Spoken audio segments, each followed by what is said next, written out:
Siddharth housing society Solapur येथे राहणाऱ्या वैभव वाघे याचा लोखंडी रॉड, लाकडी दंडुका, फरशी, पट्टा या प्राणघातक हत्यारांसह अमानुष मारहाण करून त्याचा खून केल्याप्रकरणी तसेच पीडित महिला रितेश विलास गायकवाड, निलेश शिरसे, सागर शिरसे, सुमित विलास गायकवाड यांना मारहाण करून गंभीर जखमी करून जीवे ठार मारण्याचा प्रयत्न केल्याप्रकरणी प्रमोद गायकवाड, प्रसेनजीत उर्फ लकी गायकवाड, हर्षजित गायकवाड, संजय उर्फ सोन्या, देवेंद्र गायकवाड, मनोज राजू अंकुश, सनी निकंबे यांच्या विरुद्ध सदर बाजार पोलीस स्टेशन येथे वैभव वाघे याचा खून आणि जखमी साक्षीदारांना जीवे ठार मारण्याचा प्रयत्न केल्याप्रकरणी गुन्हा नोंदवला आहे। त्यापैकी समरजित सिंग, प्रमोद गायकवाड यांनी नियमित जामिनासाठी आणि अजित गायकवाड यांनी अटकपूर्व जामिनासाठी सोलापूर येथील सत्र न्यायालयात दाखल केलेला अर्ज अतिरिक्त सत्र न्यायाधीश केंद्रे यांनी फेटाळून लावला।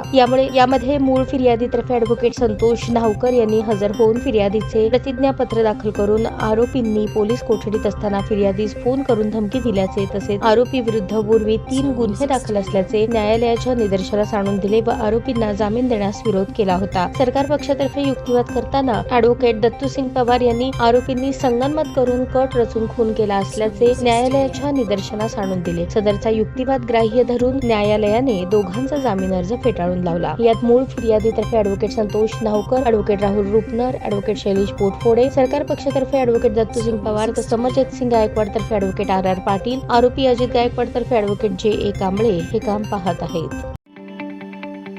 ताज्या बातम्या पाहण्यासाठी प्राईम महाराष्ट्र न्यूज चॅनलला सबस्क्राईब करा।